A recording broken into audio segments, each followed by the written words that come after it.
السلام علیکم ورحمۃ اللہ وبرکاتہ۔ الحمدللہ رب العالمین والصلاة والسلام علی اشرف الانبیاء والمرسلین نبینا محمد وعلی آلہ واصحابہ اجمعین وبعد۔ جدید مناہج کی حقیقت کے آج کے اس حلقے میں انشاءاللہ تبارک و تعالی ہمارے سامنے سوال نمبر 23 ہے۔ سوال نمبر 23 میں ایک بہت ہی اہم بات پوچھی جا رہی ہے، اور اس سوال اور اس کے جواب سے ہمیں بہت ہی اہم اور بنیادی رہنمائی ملے گی ایک خاص مسئلے میں۔ سوال نمبر 23 امام احمد رحمۃ اللہ علیہ کی طرف منسوب یہ بات کہاں تک درست ہے کہ انہوں نے جہمیہ کے پیچھے نماز پڑھی ہے؟ سوال کیا ہے؟ امام احمد رحمۃ اللہ علیہ کی طرف یہ منسوب ہے، یعنی ان کے حوالے سے یہ بتایا جاتا ہے کہ امام احمد رحمۃ اللہ علیہ نے جہمیہ کے پیچھے نماز پڑھی ہے۔ جہمیہ کون سا فرقہ ہے؟ جہمیہ وہ فرقہ ہے جہم بن صفوان، جہم بن صفوان کی طرف اس فرقے کی نسبت ہے، اور اس فرقے کا جو بانی ہے وہ جعد بن درہم ہے، جعد بن درہم۔ لیکن اس نے یہ فرقہ اس کے نام سے نکلا، یہ فرقہ یہ عقیدہ اس نے پھیلایا، اور اس کے بعد اسے خالد بن عبداللہ القصری نے، ہے نا، جو حاکم تھے، انہوں نے اسے عید الاضحیٰ کی نماز کے بعد قتل کر دیا، کیونکہ وہ صفات کا انکار، اللہ تبارک و تعالیٰ کی صفات کا انکار، یہ اس کا عقیدہ تھا۔ اللہ کی صفات کا انکار کرنے والا یہ فرقہ ہے جہمیہ۔ تو اصل میں اس کا جو اصل فاؤنڈر ہے کون ہے؟ وہ جعد بن درہم ہے، لیکن کسی فرقے کا نام جعدیہ نہیں ہے، اس لیے کہ جب اس کی بنیاد پڑی اور ابھی زیادہ پھیلا نہیں تھا، اس کے پہلے ہی جعد بن درہم کو قتل کر دیا گیا۔ عید الاضحیٰ کے دن عید کی نماز کے بعد حاکم نے، خالد بن عبداللہ القصری نے عید کی نماز پڑھائی، خطبہ دیا، خطبہ دینے کے بعد کہنے لگے، اے لوگو، آج عید کا دن ہے، آپ لوگ قربانی کرو، تقبل اللہ ضحایاکم، اللہ تمہاری قربانیاں قبول فرمائے، فإنی مضحٍ بالجعد بن درہم، میں تو جعد بن درہم کی قربانی کرنے جا رہا ہوں۔ اور اس کے بعد منبر سے اترے اور یعنی خطبے سے فارغ ہو کر کے نیچے آئے اور جعد بن درہم کو قتل کر دیا، اور کہا یہ وہ شخص ہے جو کہتا ہے کہ اللہ تبارک و تعالیٰ نے نہ تو موسیٰ علیہ السلام سے کلام کیا ہے، نہ حضرت ابراہیم علیہ السلام کو اپنا خلیل اور دوست بنایا ہے۔ انکار کرتا ہے، اللہ تعالیٰ کی صفات کا انکار کرتا ہے۔ تو اب چونکہ اس کا خاتمہ ہو گیا، اس لیے اس کے نام سے فرقہ کوئی مشہور نہیں ہوا، لیکن اس کی جو فکر تھی انکار صفات والی، وہ اس کے شاگردوں میں آ چکی تھی، اور مختلف علاقوں میں پھیل چکی تھی۔ تو ان میں سے ایک تھا کون؟ جہم بن صفوان۔ جہم بن صفوان، اس نے اس فکر کو، انکار صفات کو پروان چڑھایا، بڑھایا، اور اس کا تعارف کروایا اور مختلف علاقوں میں اس کو پھیلایا۔ اس لیے اس فرقے کا نام جعدیہ نہیں بنا بلکہ جہمیہ بنا، جہم بن صفوان کی وجہ سے۔ بہرحال تو جہمیہ فرقہ، یہ انکار صفات، یہ ان کا عقیدہ ہے۔ اب سوال یہ پیدا ہوتا ہے کہ جہمیہ کے پیچھے نماز پڑھنے کا کیا حکم ہے؟ آپ کو بتاؤں میں سرسری طور پر کہ جہمیہ جو فرقہ ہے، اس فرقے کے بارے میں کہ ان پر حکم کیا لگے، یہ کافر مانے جائیں گے یا کافر نہیں مانے جائیں گے؟ گمراہ تو ہیں، ضال ہونے میں، گمراہ ہونے میں کوئی شک نہیں کہ گمراہ فرقہ ہے، لیکن گمراہی کے درجات ہیں۔ جو آدمی تھوڑا بھی ہٹا ہوا ہے وہ بھی گمراہ ہے، اس سے زیادہ جو ہٹا ہوا وہ بھی گمراہ ہے، جو دائرہ اسلام سے نکلا ہوا ہے وہ گمراہی کے آخری درجے میں ہے۔ تو گمراہ تو ہیں، لیکن کافر مانا جائے کہ نہ مانا جائے، تو اس بارے میں بڑے علماء اور ائمہ کی ایک بڑی تعداد ہے جو جہمیہ کو کافر سمجھتی ہے، جہمیہ کو کافر سمجھتی ہے۔ اچھا، اب سوال پیدا ہوتا ہے کہ اب جہمیہ کے پیچھے امام احمد بن حنبل نے نماز پڑھی ہے، تو پھر تو بہت بڑی بات ہے بھی، جہمیہ کے بارے میں ہمارا موقف کیسا ہونا چاہیے؟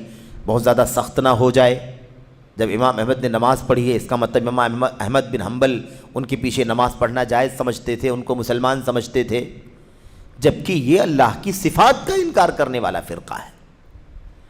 تو اس کی کیا حقیقت ہے، اس واقعے کی کیا حقیقت ہے کہ امام احمد نے نماز پڑھی ہے ان کے پیچھے یا نہیں پڑھی ہے؟ اس کا جواب میں کہتے ہیں، کیا کہتے ہیں؟ یہ بات میں نہیں جانتا۔ شیخ صالح فوزان کیا کہتے ہیں؟ یہ بات میں نہیں جانتا، یعنی یہ بات نہیں معلوم ہے کہ امام احمد بن حنبل نے جہمیہ کے پیچھے نماز پڑھی ہے، امام احمد نے جہمیہ کے پیچھے نماز پڑھی ہو، یہ تو مجھے معلوم نہیں ہے، یہ میں نہیں جانتا کہ نماز پڑھی ہے انہوں نے۔ البتہ امام احمد رحمہ اللہ جہمیہ کے سب سے بڑے دشمن تھے، جہمیہ کے سب سے بڑے دشمن تھے۔ میں نہیں جانتا کہ انہوں نے جہمیہ کے پیچھے نماز پڑھی ہے، میں یہ جانتا ہوں کہ جہمیہ اس کے بہت بڑے دشمن تھے۔ اب کوئی کہہ رہا ہے کہ امام احمد نے جہمیہ کے پیچھے نماز پڑھی، تو مجھے نہیں معلوم ہے کہ انہوں نے نماز پڑھی ہے، البتہ دشمن تھے بہت بڑے، یہ مجھے معلوم ہے۔ اچھا، 19 حاشیے میں آ رہی ہے وہ بات، وہ روایتیں آ رہی ہیں جس میں صراحت ہے کہ انہوں نے نماز نہیں پڑھی ہے۔ جواب دیکھیے، آگے جواب کا حصہ جو ہے شیخ صالح فوزان نے کیا کہا، کہتے ہیں البتہ امیر کے پیچھے نماز پڑھنا، امیر یعنی مسلمانوں کا امیر ہو، حاکم ہو، البتہ امیر کے پیچھے نماز پڑھنا بشرطے کہ وہ امیر ہو اور اس کے یہاں کوئی مخالفت پائی جاتی ہو جو کفر کی حد تک نہ پہنچے تو اس کے پیچھے نماز پڑھی جائے گی۔ یہ ہم لوگ جو ہمیشہ پڑھتے رہے ہیں کہ حاکم وقت کو تمام اس کی گناہوں کو، اس کے صغیرہ کبیرہ تمام گناہوں کو ہم جانیں گے، تب بھی اس کو کافر نہیں سمجھیں گے، اس کے پیچھے نماز پڑھیں گے، اس کے خلاف بغاوت کا جھنڈا نہیں اٹھائیں گے۔ تو کب تک ہے بھائی؟ بشرطے کہ وہ امیر ہو، اس کے یہاں کوئی مخالفت پائی جاتی ہو جو کفر کی حد تک نہ پہنچتی ہو تو اس کے پیچھے نماز پڑھی جائے گی، خواہ وہ نیک ہو یا بد ہو، یعنی نیک آدمی ہو یا برا آدمی ہو۔ نیک ہے تو کوئی بات ہی نہیں ہے، اور اگر برا ہے تو اس کی برائی کفر کی حد تک نہ پہنچتی ہو تو ایسے آدمی کے پیچھے نماز پڑھی جائے گی، بشرطے کہ کھلم کھلا کفر کے ارتکاب کے سبب دین سے خارج نہ ہو گیا ہو۔ کھلم کھلا کفریہ کام کر کے دین سے نکل چکا ہے تب تو بات الگ ہے، تب تو اس کے پیچھے نماز نہیں پڑھی جائے گی۔ لیکن اگر وہ کھلم کھلا کفر کرنے والا نہ ہو، اسلام کے دائرے سے باہر نہ نکلا ہو، گناہوں کے کام کرتا ہو، ہے نا، چھوٹے گناہ بڑے گناہ، تب بھی اس کے پیچھے نماز پڑھی جائے گی۔ خلاصہ یہ ہے کہ امیر کے پیچھے نماز پڑھی جائے گی اگرچہ وہ فاسق اور گنہگار ہو، فاسق اور گنہگار ہو تب بھی نماز پڑھی جائے گی۔ جہمیہ کے پیچھے نماز پڑھنے کے بارے میں سوال کیا گیا تھا کہ جہمیہ کے پیچھے امام احمد بن حنبل نے نماز پڑھی ہے۔ شیخ نے کہا کہ مجھے یہ نہیں پتا کہ پڑھی ہے، یہ پتا ہے کہ وہ بہت بڑے جہمیہ کے دشمن تھے۔ اس کے بعد مسئلہ سمجھانے لگے کہ نماز کسی کے پیچھے پڑھنے اور نہ پڑھنے کا ضابطہ کیا ہے، پڑھنے نہ پڑھنے کا ضابطہ کیا ہے۔ جب تک اسلام باقی ہے، اسلام کے دائرے سے باہر نہیں نکلا ہے آدمی، کتنا بھی گناہ کرتا ہے اور وہ امیر ہے تو امیر کے پیچھے نماز پڑھی جائے گی، کھلم کھلا کفر کر کے اسلام سے باہر نہ نکلا ہو تب تک۔ اس کے بعد چنانچہ صحابہ رضی اللہ عنہم نے مثال دے کے سمجھا رہے ہیں، اس کی دلیل پیش کر رہے ہیں کہ صحابہ رضی اللہ عنہم نے حجاج بن یوسف کے پیچھے نماز پڑھی ہے۔ حجاج بن یوسف جو عراق میں گورنر تھے، ہے نا، اہل عراق کے گورنر تھے خلیفہ عبد الملک بن مروان کے دور میں، ہے نا، یہ اپنی شدت، اپنی جارحیت اور اپنے کیا کہتے ہیں، اپنی سخت گیری سے مشہور ہے، ظلم سے، زیادتی سے معروف شخص ہے۔ کون؟ حجاج بن یوسف۔ حجاج بن یوسف کے پیچھے صحابہ کرام نے نماز پڑھی ہے اور اس کے علاوہ دیگر عمرا کے پیچھے بھی نماز پڑھی ہے جن پر کئی چیزیں قابل گرفت تھیں، یعنی بہت سارے ان کے اوپر ریمارک تھے، گناہوں کے کام، چھوٹے گناہ کے کام، بڑے گناہوں کے کام کرتے تھے وہ، یہ سارے اعتراضات تھے ان کے بارے میں، لیکن پھر بھی صحابہ کرام نے حجاج کے پیچھے بھی نماز پڑھی ہے اور دیگر لوگوں کے پیچھے بھی نماز پڑھی ہے تاکہ مسلمانوں کی وحدت و اجتماعیت قائم رہے، تاکہ مسلمانوں کی وحدت اور اجتماعیت یعنی اتحاد رہے، اجتماعیت رہے. اگر نہیں پڑھیں گے تو بغاوت کا جھنڈا اٹھے گا، آپ کے ساتھ ایک گروپ تیار ہو جائے گا، ان کے ساتھ ایک گروپ تیار ہو جائے گا، ٹکراؤ ہوگا، خون بہے گا، عزت جائے گی، مال تباہ ہوگا، امن و امان غارت ہو جائے گا. تو وحدت اور اجتماعیت قائم رہے، جیسا کہ نبی کریم صلی اللہ علیہ وسلم نے فرمایا ہے. کیا فرمایا ہے؟ السمع والطاعہ، سننا ضروری ہے، امام کی بات سننا ضروری ہے، اطاعت کرنا ضروری ہے. وعدم نزع الید من الطاعہ، اور اطاعت سے ہاتھ کھینچنا منع ہے. اطاعت سے ہاتھ کھینچنا منع ہے، یعنی اطاعت کرنی ہے، اطاعت سے ہاتھ نہیں کھینچنا ہے. جو کہے امام وہ سننا ہے، جو کہے مسلمانوں کا امیر اور حاکم اس کی اطاعت کرنی ہے. امیر کی بات سنو اور اطاعت کرو، اور اس کی اطاعت سے ہاتھ نہ کھینچو. نیز اس لیے کہ فتنہ و فساد نہ بھڑکے، کہ یہ چیز اتحاد و اجتماعیت کا حصہ ہے. اس لیے بھی پڑھنا ضروری ہے، اس لیے بھی گنہگار، فاسق، ظالم حاکموں کے پیچھے نماز اس لیے بھی پڑھنا ہے تاکہ فتنہ اور فساد نہ بھڑکے. اور یہ چیز اجتماعیت اور اتحاد کا حصہ ہے. یہ ہو گئی بات سوال کے سرسری جواب کی. اصل مسئلے پر اب پھر آتے ہیں، کیونکہ سوال کیا گیا تھا نماز پڑھنے نہ پڑھنے سے متعلق. تو شیخ نے ایک اصول سمجھایا کہ مسلمانوں کا امیر ہو، حاکم ہو، تو اس کے پیچھے نماز پڑھی جائے گی جب تک کہ وہ کھلم کھلا کفر نہ کرے. اب جہمیہ کا مسئلہ کیا ہے؟ جہمیہ کا عقیدہ کیا ہے؟ وہ مسلم ہیں یا وہ کافر ہیں؟ احمد بن حنبل نے نماز پڑھی ہے نہیں پڑھی ہے؟ اس کی تفصیل حاشیے میں شیخ جمال بن فرحان الحارثی رحمۃ اللہ علیہ نے ذکر کیا ہے. آئیے کیا کہتے ہیں. حاشیہ نمبر 1 تو آپ لوگوں نے پہلے والے سوال کے جواب میں آ چکا ہے. دوسرا نمبر حاشیہ ہے یہ جو اس سوال کے جواب میں آیا ہے. میں نہیں جانتا کہ انہوں نے جہمیہ کے پیچھے نماز پڑھی ہے، احمد بن حنبل نے. اس پر حاشیے میں کیا کہتے ہیں؟ بالکل یہی بات ہے، بالکل یہی بات، یعنی یہی بات صحیح ہے کہ احمد بن حنبل رحمۃ اللہ علیہ نے جہمیہ کے پیچھے نماز نہیں پڑھی ہے. جہمیہ کے پیچھے نماز نہیں پڑھی ہے. کیا دلیل ہے؟ ان کے بیٹے عبداللہ ہیں، ان کے بیٹے صالح ہیں، یہ بھی سب کے سب محدث ہیں. امام احمد بن حنبل محدث ہیں، چوٹی کے امام اور محدث ہیں، اور ان کے بیٹے عبداللہ بھی امام اور محدث ہیں، اور ان کے بیٹے صالح بھی بہت ساری روایتیں اپنے والد سے کرتے ہیں. چنانچہ ان کے بیٹے عبداللہ سے مروی ہے کہ وہ اپنے والد امام احمد بن حنبل سے روایت کرتے ہیں. ان کے بیٹے عبداللہ سے مروی ہے کہ جہمیہ کے پیچھے امام احمد بن حنبل رحمۃ اللہ علیہ جہمیہ کے پیچھے نماز جائز نہیں سمجھتے تھے، نماز جائز نہیں سمجھتے تھے.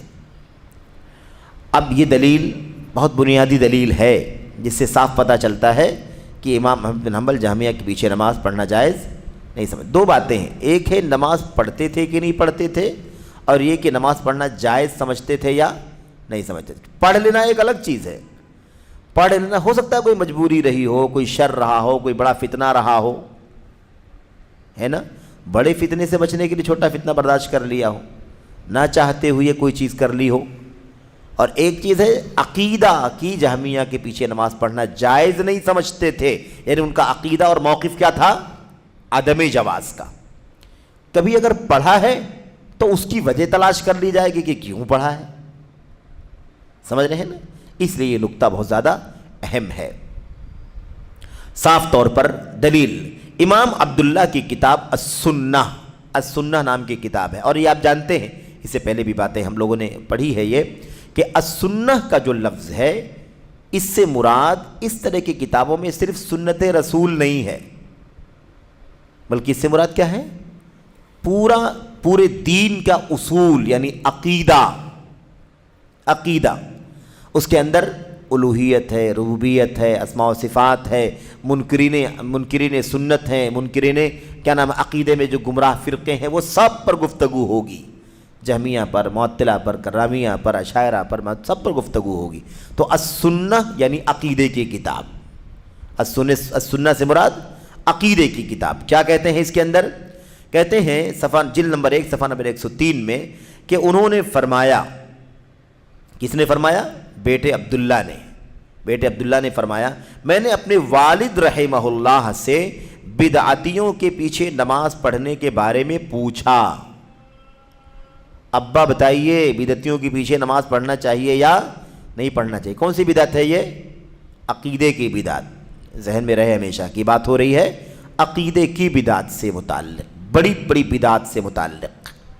باقی جو بعض مسائل میں بدعتیں ہیں وہ بلا شبہ منکر ہیں، وہ حرام ہیں، لیکن اس کی بنیاد پر نماز پڑھنے نہ پڑھنے کا مسئلہ نہیں آئے گا۔ اتنی برائی ہے، اتنی کمی ہے جتنی بدعت اس کے ہاں پائی جاتی ہے۔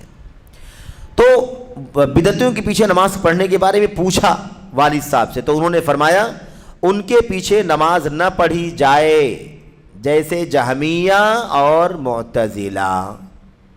صاف لفظوں میں، صاف الفاظ میں اللہ کے امام احمد بن حنبل نے کیا فرمایا؟ ان کے پیچھے، بدعتیوں کے پیچھے نماز نہ پڑھی جائے۔ کون سے بدعتی بھائی؟ ڈاؤٹ نہ ہو جائے کسی، کون سے بدعتی؟ کوئی کہے یہ لوگ ہیں مراد، کوئی لوگ کوئی وہ یہ لوگ مراد ہیں، تو مراد اور مقصود کو جاننے میں پریشانی نہ ہو۔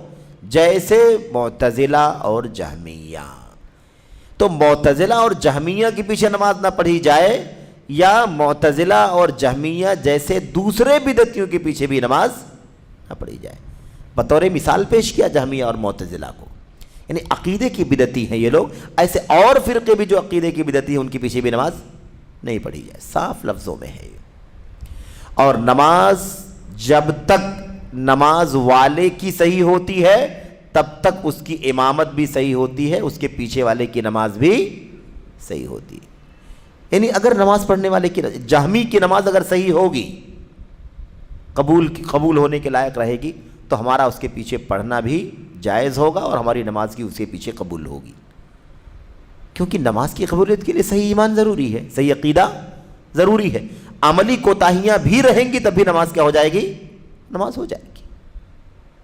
سمجھ رہے ہیں نا؟ یہ اور بات ہے کہ امام ایسے شخص کو بنایا نہیں جائے گا جو آدمی مطلب یعنی کبیرہ کرتا ہو، نشہ کر رہا ہے، تمباکو بیڑی کھا رہا ہے، سود کا لین دین کر رہا ہے، زناکاری بدکاری یا اس طرح سے حرام کاروبار وغیرہ مبتلا، ایسے آدمی کو امام یعنی پرائرٹی میں بنایا نہیں جائے گا، نیک اور صالح آدمی کو بنایا جائے گا۔ لیکن اگر کہیں آپ دیکھیں کہ نماز پڑھانے والا گناہ کبیرہ مبتلا ہے، داڑھی چھیلنے والا مثال کے طور پر، یا شراب کیا کہتے ہیں شراب پینے والا آدمی ہے، جھوٹ بولنے والا آدمی ہے، لیکن اب جماعت کھڑی ہے اور نماز وہ پڑھا رہا ہے تو اس کو کافر نہیں سمجھ رہے ہیں ہم نا، ہمارے عقیدے کے مطابق وہ کافر نہیں ہے، یہ تو خوارج کا عقیدہ ہے کہ وہ کافر ہے، تو ہمیں کیا کرنا؟ اس کے پیچھے نماز پڑھ لینا ہے اور ہماری نماز جائز ہوگی، قبول ہوگی۔ البتہ ہمیں اختیار ہوگا تو ہم ایسے آدمی کو امامت کے لیے مصلی پر کھڑا نہیں کریں گے۔ بات واضح ہو گئی نا؟ یہ بات اپنی جگہ پر طے ہے۔ صاف لفظوں میں صاف کہتے ہیں کہ ان کے پیچھے نماز نہ پڑھی جائے جیسے جہمیہ اور معتزلہ۔ تو جب تک نماز آدمی کی اپنی صحیح ہوگی تب تک دوسروں کی نماز بھی اس کے پیچھے صحیح ہوگی۔ اگر جہمیہ کی نماز صحیح ہوتی تو امام احمد بن حنبل ان کے پیچھے نماز کیوں نہیں پڑھتے؟ نماز پڑھنا جائز نہیں سمجھتے تھے، یعنی اس کا مطلب یہ ہے کہ ان کو دائرہ اسلام میں بھی نہیں سمجھتے تھے، کیونکہ جب تک اسلام رہے گا باقی تب تک نماز اس کی ہوگی، اور جب اس کی ہوگی تو اس کے پیچھے پڑھنے والے کی بھی ہوگی۔ لیکن نماز پڑھنا جائز نہیں سمجھتے، جس کا مطلب ان کو دائرہ اسلام میں بھی نہیں سمجھتے تھے۔ آگے دیکھیے اگلا سوال امام احمد بن حنبل کے مسائل میں، نیز ان سے جہمیہ کے پیچھے نماز پڑھنے کے بارے میں پوچھا گیا، یعنی کسی اور نے پوچھا۔ یہاں کہتے ہیں کہ بارے میں نماز بدعتیوں کے پیچھے نماز پڑھنے کے بارے میں پوچھا تو انہوں نے جواب دیا۔ یہاں کیا ہے؟ پوچھا گیا، کسی نے پوچھا تو امام احمد بن حنبل نے فرمایا نماز نہ پڑھی جائے اور نہ ان کی کوئی تکریم ہے، نماز بھی نہیں پڑھنا ہے اور کسی طرح کی کوئی تکریم اور عزت بھی نہیں کرنی ہے ان کی۔ نماز نہ پڑھے جانے کا اگر مسئلہ پیش آ جائے کہ یعنی آدمی کا عقیدہ ایسا ہے کہ اس کے پیچھے نماز نہیں پڑھی جائے گی، تو آپ بتائیے کہ پھر نماز نہ پڑھے آدمی اس کی تکریم کرے تو اس تکریم کا کیا اعتبار ہے؟ اس کا مطلب یہ ہے کہ نماز نہ پڑھنا ہی اس کی سب سے بڑی توہین ہے، تکریم نہیں ہے اس کی۔ اور نماز پڑھی جاتی تو تکریم رہتی اس کی، یعنی یہ رہتا کہ اتنا ضرور ہے کہ نماز پڑھنے کے قابل ہے، اس کے پیچھے اسلام سے باہر نہیں نکلا ہے، لیکن جب نماز ہی اس کے پیچھے نہیں پڑھنی چاہیے تو کوئی تکریم اور باقی بچتی بھی نہیں ہے، اس کا مطلب وہ تکریم کے قابل، عزت اور احترام کے قابل نہیں ہے۔ یہ امام احمد بن حنبل رحمۃ اللہ علیہ کے مسائل میں یہ واقعہ یہ روایت موجود ہے، جلد نمبر 1 صفحہ نمبر 63 اور مسئلہ نمبر 312۔ اس کے بعد ایک مسئلہ، ایک اگلی بات، اور محمد بن یوسف طباع، محمد بن یوسف طباع کہتے ہیں میں نے ایک شخص کو امام احمد بن حنبل رحمۃ اللہ علیہ سے سوال کرتے ہوئے سنا۔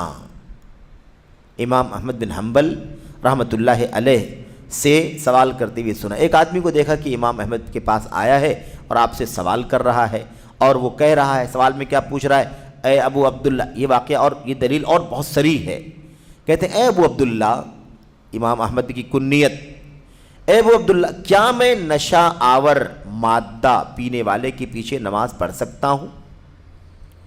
نشہ اور مادہ حرام ہے، نشہ اور مادہ کیا ہے؟ حرام ہے، شراب ہے، تمباکو ہے، بیڑی ہے، سگریٹ ہے، کیا ایسے آدمی کے پیچھے نماز پڑھ سکتا ہوں؟ فرمایا نہیں، فرمایا نہیں۔ اس نے پھر پوچھا، اگلا سوال پوچھا امام احمد سے، کیا میں اس شخص کے پیچھے نماز پڑھ سکتا ہوں جو کہے کہ قرآن مخلوق ہے؟ جو کہے کہ قرآن کیا ہے؟ مخلوق ہے۔ فرمایا سبحان اللہ، میں تمہیں ایک مسلمان کے بارے میں منع کر رہا ہوں اور تم مجھ سے کافر کے بارے میں پوچھ رہے ہو۔ یہ سری دلیل ایک دلیل ہے کہ جہمیہ کافر ہیں۔ امام احمد بن حنبل رحمۃ اللہ علیہ کے پیچھے کے سوال کے جواب میں پتہ معلوم کیا پڑا کہ جہمیہ کو وہ مسلمان نہیں سمجھتے تھے۔ صفات کا انکار اللہ کی توحید کا بنیادی حصہ ہے، اللہ کی صفات کا انکار کرنے والا مسلمان اگر رہے گا تو پھر مسلمان کون نہیں رہے گا؟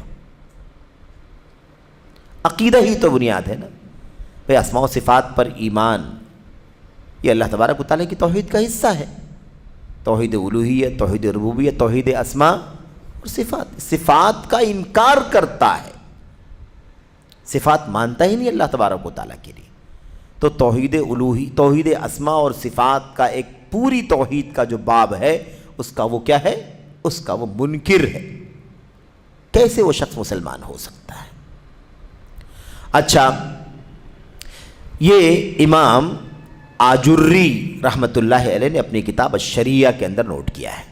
الشریعہ، امام آجری رحمۃ اللہ علیہ کی یہ کتاب مشہور کتاب ہے، اور بہت سارے مسائل عقیدے کے اور بہت ساری روایات اور اقوال، بہت ساری تصریحات امام آجری نے اپنی اس کتاب میں جمع کیا ہے، اور بہت پیاری کتاب، بڑی عظیم الشان کتاب ہے۔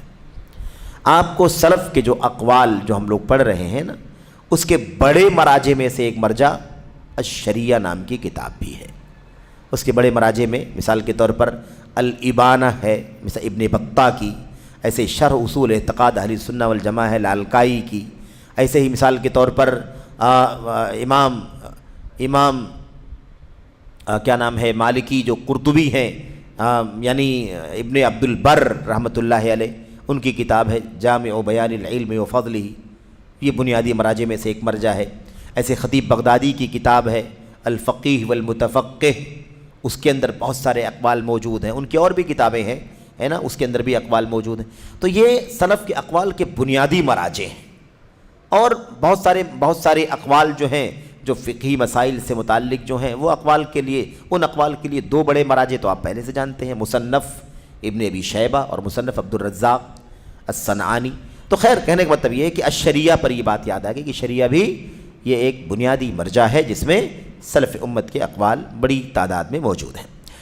یہ امام احمد بن حنبل رحمۃ اللہ علیہ کا ایک کھلا موقف ہے جہمیہ کے بارے میں، صاف صاف لفظوں میں۔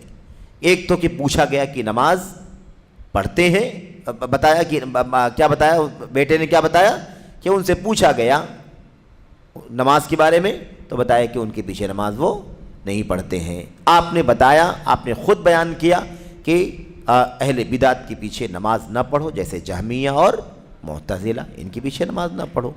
یہاں پر صاف پوچھا گیا کہ کیا کہا کہ نشہ آور مادہ پینے والے کے پیچھے نماز پڑھ سکتا ہوں، تو انہوں نے فرمایا نہیں۔ یہاں پر ایک بات سمجھ میں آ جانی چاہیے کہ اس کا مطلب یہ نہیں ہے کہ نشہ آور مادہ کوئی آدمی پی رہا ہے تو اس کے پیچھے نماز نہیں ہوگی، لیکن اصل کیا ہے؟ بچنا ہی ہے نا۔ اصل کوشش کیا کرنی ہے؟ نیک سے نیک امام بنایا جائے، صالح سے صالح امام بنایا جائے، جو اسوہ ہو، قدوہ ہو، آئیڈیل ہو، اس کے پیچھے نماز پڑھی جائے۔ کوشش یہ کی جائے کہ نماز کی امامت کرنے والا آدمی اپنے دین، ایمان، عقیدے، عمل، کردار، سلوک ہر اعتبار سے کیا ہو؟ بہتر سے بہتر ہو۔ معصوم تو کوئی نہیں ہے سوائے اس کے جسے اللہ نے معصوم بنایا ہے، لیکن یہ ہماری ذمہ داری بنتی ہے۔ تو اس سے یہ نہیں ثابت، اس سے یہ مسئلہ کوئی نہ نکالے کہ امام احمد بن حنبل رحمۃ اللہ علیہ نشہ آور مادہ استعمال کرنے والے کو کافر سمجھتے تھے۔ یہ معنی نہیں ہے اس کا۔ معنی اس کا یہ ہے کہ احتیاط کیا ہے؟ احتیاط یہ ہے کہ ایسے شخص کو امام نہ بنایا جائے۔ دوسرا ایک اور مسئلہ اچھی طرح سے ہمیں جاننا چاہیے اس طرح کے موضوعات کی ضمن میں کہ کبار ائمہ اور علماء، چوٹی کے لوگ جو اعلیٰ حیثیت اور مقام کے مالک ہوں، جن کو اسوہ اور قدوہ مانا جاتا ہو، جن کی ایک ایک ادا کو امت کی بڑی تعداد دیکھ رہی ہو، ان کا ایکشن کیا ہے، ان کا رویہ کیا ہے، ان کا عمل کیا ہے، ان کا سلوک کیا ہے، تو دیکھتے ہی اس کو لوگ فالو کرتے ہیں۔ ایسی شخصیتوں کو بہت زیادہ محتاط رہنا چاہیے۔ کیوں؟ اگر امام احمد بن حنبل کو کوئی نشیڑی کے پیچھے نماز پڑھتا ہوا دیکھے گا، کیا سمجھے گا بھائی؟ امام صاحب پڑھتے ہیں، ہمارے امام ہیں، ہمارے آئیڈیل ہیں، وہ پڑھتے ہیں، ہم بھی پڑھیں گے۔ تو ایک طریقہ چل پڑنے کا جب ڈر ہو تو ایسی صورت میں ذمہ داروں کی، بڑے علماء کی، بڑے ائمہ کی ذمہ داری کیا بنتی ہے؟ احتیاط کی راہ چلیں۔ اس حوالے سے امام احمد بن حنبل رحمۃ اللہ علیہ کی زندگی خاص طور پر ہمارے لیے نمونہ ہے کہ فتنہ خلق قرآن میں اگلا سوال وہی تھا نا، جو قرآن کو مخلوق مانتا ہے اس کے پیچھے نماز ہوگی؟ تو انہوں نے صاف کہا کہ جو ہے میں تم سے یہ کہہ رہا ہوں کہ ایک مسلمان کے ایسے مجرم کے پیچھے یا گنہگار کے پیچھے نماز نہیں پڑھنا چاہیے، تو تم کافر کے بارے میں سوال کر رہے ہو۔ اس کے پیچھے کیسے ہوگی؟ جب اس کے پیچھے نہیں ہوگی تو اس کے پیچھے کیسے ہوگی؟ یعنی اس طرح سے امام احمد بن حنبل رحمۃ اللہ علیہ نے یہ مسئلہ سمجھایا۔ امام احمد بن حنبل رحمۃ اللہ علیہ نے فتنہ خلق قرآن کے اندر امت کے سامنے ایک عظیم الشان آئیڈیل پیش کیا۔ اللہ تبارک و تعالیٰ کے دین میں عزیمت ہے۔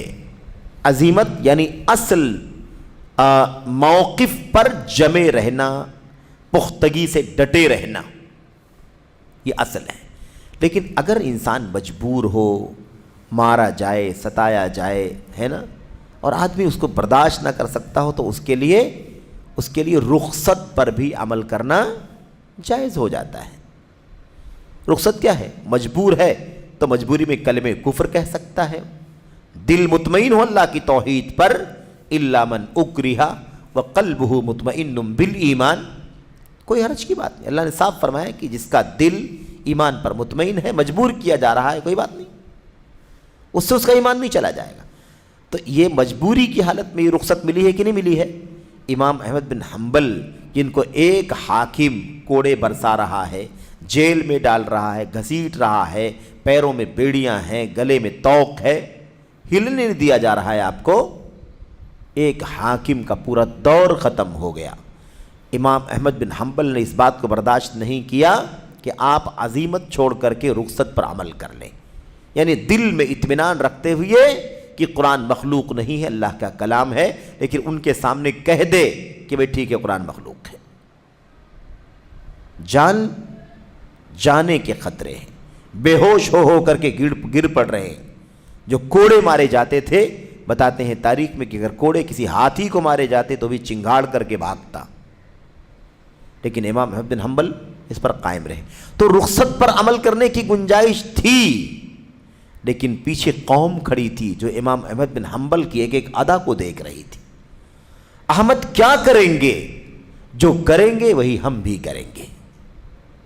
اس لیے امام احمد بن حنبل رحمۃ اللہ علیہ نے اپنے اسوے کو، اپنے قدوے کو، اپنے آئیڈیل کو بالکل بھی متاثر نہیں ہونے دیا۔ وہ قائم رہے اس کے اوپر، قائم رہے۔ دوسرا حاکم ہوا، اس نے بھی اسی موقف پر آپ کو بے انتہا سزائیں دی۔ تیسرا حاکم ہوا، اس کا دور ختم ہو گیا، دوسرے کا بھی، پہلے کا، پھر دوسرے کا، پھر تیسرے کا دور آیا، اس نے بھی اسی موقف پر آپ کو بے انتہا سزائیں دی۔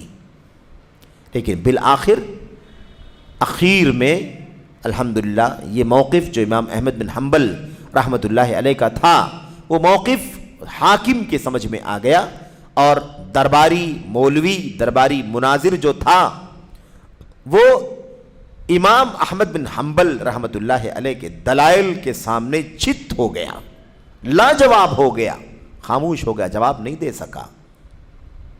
اس موقع پر حاکم کو یہ بات سمجھ میں آ گئی کہ احمد بن حنبل کا موقف درست ہے اور ہمارے درباری مفتی کا اور مناظر کا موقف غلط ہے۔ وہ امام احمد بن حنبل رحمۃ اللہ علیہ کی باتیں سن کر کے اپنے کمرے میں چلا گیا، اور جو باتیں امام احمد بن حنبل بار بار دہرا رہے تھے اور دہرا کر کے ان کو لاجواب کر رہے تھے، وہی باتیں بار بار دہراتا رہا اور فکر مند ہو گیا، ہے نا، سر پکڑ لیا، اور بالآخر اس نے حکم دیا کہ امام احمد بن حنبل کی بیڑیاں کھول دی جائیں، ہے نا، ان کی زنجیریں ان کے پیروں سے ہٹا لی جائیں، اور انہیں 400 درہم یا غالباً 400 دینار دے دیے جائیں، اور انہیں رخصت دے دی جائے کہ وہ اپنے گھر چلے جائیں۔ معمولی کارنامہ نہیں ہے یہ آسان کام نہیں ہے، اس کے لیے بہت بڑا جگر چاہیے۔ آج کے دور کے صلح کل نظریے کے لوگ ہوتے تو کہتے کیا ضرورت پریشانی برداشت کرنے کی، سب قبول ہے، سب منظور ہے، یہ مصلحت ہے، وہ مصلحت ہے، یہ مفاد ہے، ایسا ہے ویسا ہے، یہ موقف اچھا نہیں ہے، یہ جارحیت کا ہے، اسلام میں آسانی ہے، فلاں وغیرہ، اس طرح کی باتیں کر کے اسلام کے اس پہلو کو جو عقیدے اور ایمان کا پہلو ہے، جو ایمان کی اساس ہے، ایسی چیزوں کو بھی میرے بھائیو کیا کرتے ہیں، ایسی چیزوں کو بھی ایک دم اتار کر کے اس کی اہمیت کو، اس کی وقعت کو گھٹا دیتے ہیں۔ تو امام احمد بن حنبل رحمۃ اللہ علیہ کا جو موقف ہے، یہ بہت ہی بنیادی موقف ہے، بہت ہی بنیادی موقف ہے۔ آج آپ دیکھیں گے کتنے عقیدے کے بدعتی ہیں، ان بدعتیوں کو اتنا زیادہ محبت دی جاتی ہے، اتنا گلے لگایا جاتا ہے کہ گویا ان سے زیادہ ہمارا محبوب کوئی نہیں ہے۔ عقیدے کی بدعتی ہیں، وہ عقیدے کی بدعتی ہیں۔ ان بدعتوں کا تعلق اور جو ضلالت ہے، گمراہی ہے، وہ ضلالت اور گمراہی پہلے مرحلے کی گمراہی نہیں ہے، بلکہ وہ عقیدے اور منہج سے تعلق رکھنے والی گمراہی ہے۔ لیکن افسوس یہ ہے کہ ہمارے یہاں مسلمانوں کے بیچ میں بھی بہت سارے لوگوں کے منہجی کمزوریاں اس حد تک پائی جاتی ہیں کہ انہیں احساس بھی نہیں ہے، شعور بھی نہیں ہے کہ یہ کیا چیز ہے جس کی حفاظت کرنے کے لیے ہمارے اسلاف نے کوڑے کھائے ہیں، جیلوں کی سلاخوں میں قید و بند کی سزائیں برداشت کرتے رہے ہیں، اور انہیں ہر طرح سے زد و کوب کیا گیا، لیکن پھر بھی وہ اپنے موقف سے، اپنے اسٹینڈ سے باز نہیں آئے۔ وہی بات، آتونی شیئا من کتاب اللہ او شیئا من سنت رسول اللہ حتی اقول بہ، لاؤ کوئی قرآن کریم کی آیت کریمہ، لاؤ کوئی نبی کریم صلی اللہ علیہ وسلم کی سنت، تاکہ میں اس کی روشنی میں یہ بات کہہ دوں جو تم کہلوانا چاہتے ہو، لیکن نہیں ہے تو کہاں سے لاؤ گے؟ تو یہ ہمارا موقف ہونا چاہیے۔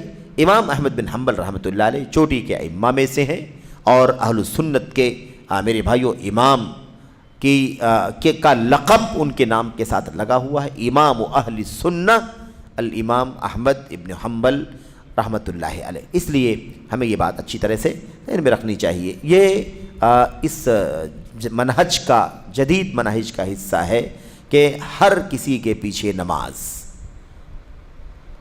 تساہل اور ایسے ہی تشدد، ان دونوں اصطلاحات کو بہت اچھی طرح سے سمجھنے کی ضرورت ہے۔ اب کوئی کھڑا ہوگا آج اور کہے گا امام احمد بن حنبل کا موقف تشدد کا تھا، یہ کیا بات ہوئی؟ لا الہ الا اللہ پڑھنے والا آدمی، محمد رسول اللہ پڑھنے والا آدمی ہے، اس کے پیچھے نماز نہیں ہوگی؟ سمجھ رہے ہیں؟ ایسے لوگ نکلیں گے فلاں صوفی کے پیچھے آپ نماز نہیں پڑھتے، کیوں نہیں پڑھتے؟ مسلمان نہیں ہے؟ نہیں، مسلمان نہیں، اس کا اسلام درست نہیں ہے۔ کیوں؟ لا الہ الا اللہ تو پڑھتا ہے، محمد رسول اللہ بھی پڑھتا ہے، ٹھیک ہے پڑھتا ہے، لا الہ الا اللہ کا معنی کیا سمجھتا ہے؟ لا موجود الا اللہ، اللہ کیسا کوئی موجود نہیں۔ کفریہ عقیدہ ہے، روئے زمین کا بدترین کفر ہے، بدترین شرک ہے کہ ساری مخلوقات کو اللہ تبارک و تعالی کا مظہر بنا لیا جائے کہ جو کچھ موجود ہے وہ اللہ ہی ہے۔ کیسے اس کے پیچھے نماز پڑھیں گے بتائیے؟ تو بعض لوگ کھڑے ہوں گے اور کہیں گے کہ یہ شدت ہے، آپ لوگ بہت سختی برت رہے ہو۔ جب یہ معاملہ ان کے فقہ کے مسائل سے متعلق نہیں، یہ عقیدے اور منہج کا مسئلہ ہے اور معروف مسئلہ ہے اور چھپا ہوا نہیں ہے، کھلا ہوا مسئلہ ہے، پوشیدہ مسئلہ نہیں ہے، بلکہ واضح اور ظاہر مسئلہ ہے۔ پوشیدہ ہوتا اور کسی معین پر حکم لگانے کی بات ہوتی تو نہیں لگاتے، ٹھیک ہے، لیکن چونکہ معاملہ بالکل واضح ہے تو اس لیے امام احمد بن حنبل رحمۃ اللہ علیہ کا موقف کیا ہے؟ یہی موقف ہے۔ اچھا، آخر میں وہ جو آخری بات ہے جو نا امام احمد بن حنبل، امام شیخ صالح بن فوزان بن عبداللہ الفوزان نے جو حدیث نقل کی نا، السمع والطاعہ، سننا ہے اور اطاعت کرنا ہے، اطاعت سے ہاتھ نہیں کھینچنا ہے۔ امام گرچہ کوئی گناہ کر رہا ہو چھوٹا بڑا، لیکن کفر کی حد تک نہیں گیا ہے تو ہمیں اطاعت سے ہاتھ نہیں کھینچنا ہے۔ اس حوالے سے جو اشارہ انہوں نے کیا ہے وہ حضرت عوف بن مالک اشجعی رضی اللہ تعالیٰ عنہ کی اس حدیث کی طرف کیا ہے۔ حدیث یہ ہے، اللہ کے نبی علیہ الصلوۃ والسلام نے فرمایا، الا من ولی علیہ وال فرآہ یأتی شیئا من معصیۃ اللہ فلیکرہ ما یأتی من معصیۃ اللہ ولا ینزعن یدا من طاعہ۔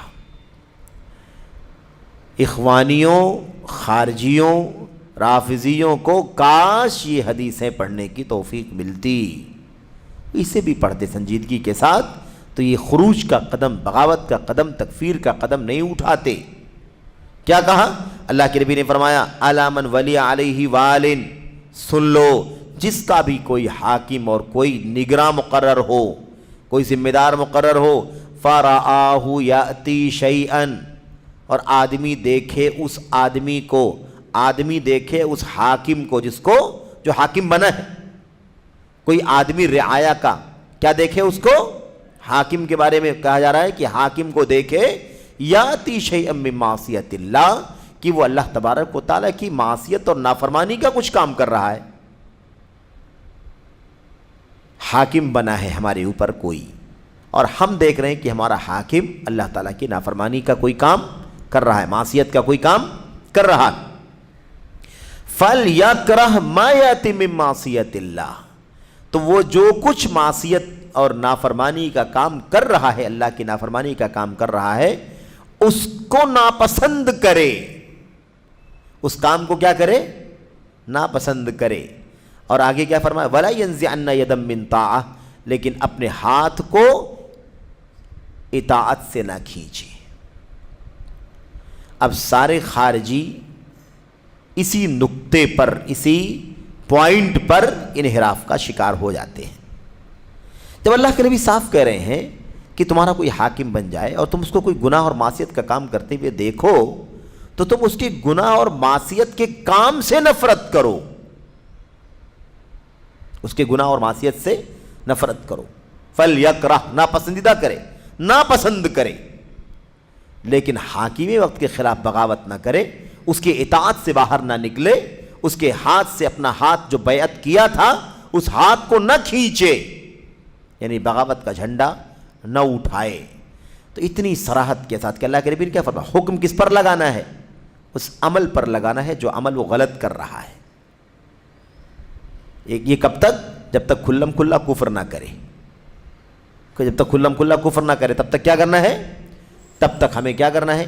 ہمیں یہ طریقہ ہے، جو بھی گناہ کا کام وہ کر رہا ہے اس گناہ کے کام کو نفرت کی نظر سے دیکھیں، یہ برا ہے، یہ منکر ہے، اور یہ گھناؤنا ہے، یہ حرام ہے، یہ کیا نام ہے ممنوع ہے، مکروہ ہے، ناپسندیدہ ہے، یہ تو ہم کہیں، لیکن حاکم وقت جس سے یہ گناہ کا کام ہو رہا ہے اس کے ہاتھ سے اطاعت کا ہاتھ نہ کھینچے، یعنی ہمیشہ اطاعت کرتا رہے، اطاعت گزار رہے، اس کا اس مسئلے میں اس کی تابعداری نہ کرے۔ نافرمانی کے کام میں اللہ تعالیٰ کی کسی کی اطاعت نہیں کرنی، لیکن فرما بردار رہنا ہے، مجموعی طور پر فرما بردار رہنا ہے، یعنی اطاعت سے ہاتھ کھینچ کر کے الگ نہیں ہو جانا ہے کہ میں آپ کو آج کی تاریخ سے امیر نہیں مانتا، یہ نہیں کرنا ہے۔ وہ جو معصیت کا کام کر رہا ہے بتا رہا ہمیں وہ نہیں کرنا ہے، ہمیں وہ نہیں کرنا ہے، اور ساتھ ہی ساتھ کیا ہے، اطاعت سے باہر نہیں نکلنا۔ یہ دونوں چیزیں لازم ملزوم ہے، ضروری ہے۔ یہ روایت بخاری کی، یہ روایت مسلم کی ہے، 1855 نمبر کی یہ حدیث۔ بہرحال تو خلاصہ کلام کیا نکلا؟ خلاصہ کلام یہ نکلا کہ ہم کیا کریں، ہم عقیدے کے معاملے میں کوئی سمجھوتا کسی سے نہ کریں۔ جہمیہ مسلمان نہیں ہیں، جہمیہ کافر ہیں، امام احمد بن حنبل رحمۃ اللہ علیہ کے یہاں بھی، اور بہت بڑی تعداد ہے ائمہ کی، کوئی اکا دکا لوگ نہیں ہیں جنہوں نے ان کو کافر قرار دیا ہے۔ تو اس طریقے سے بہرحال ہمارا منہج جو بننا چاہیے وہ اصولی بننا چاہیے، ہمارا جو عقیدہ ہونا چاہیے وہ بہت بنیادی دلائل سے لیا ہوا ہونا چاہیے۔ اللہ سے دعا کریں کہ اللہ تبارک و تعالی ہم کو، آپ کو، سبھی لوگوں کو عقیدے سے متعلق، منہج سے متعلق ان اہم اور بنیادی باتوں کو پڑھنے کی، سمجھنے کی توفیق عطا فرمائے۔ افراط تفریط سے ہم بچیں، ایسا نہ ہو کہ افراط کریں، ایسا نہ ہو کہ افراط کریں، اچھے سے اچھے کے پیچھے نماز نہ پڑھیں، اور ایسا نہ ہو کہ تفریط کریں کہ ہر ایرے گہرے نتھو خیرے کے پیچھے نماز پڑھیے، نہ دیکھیں کہ اس کا امن، اس کا ایمان، اس کا عمل، اس کا عقیدہ کیا ہے، یہ ہم نہ دیکھیں، ایسا بھی نہیں ہونا چاہیے۔ تو نہ تو افراط نہ تو تفریط، اصول اور دلائل جو ہیں وہی اعتدال ہے، صراط مستقیم ہی اعتدال ہے، ٹھیک ہے؟ تو اللہ کی توحید ہی راہ اعتدال ہے، اللہ کا کلام قرآن ہی راہ اعتدال ہے، اللہ کے نبی علیہ الصلوۃ والسلام کی سنتیں ہی راہ اعتدال ہے، جو کچھ صراط مستقیم میں ہے وہ سب راہ اعتدال ہے، اس کے سوا افراط جو ہے وہ بھی غلط ہے، تفریط جو ہے وہ بھی غلط ہے۔ اللہ سے دعا ہے کہ اللہ تعالی ہم سبوں کو ان باتوں پر عمل کرنے کی توفیق عطا فرمائے، آمین یا رب العالمین۔ وصلی اللہ وسلم وبارک علی نبینا محمد وعلی آلہ وصحبہ اجمعین۔ السلام علیکم ورحمۃ اللہ وبرکاتہ۔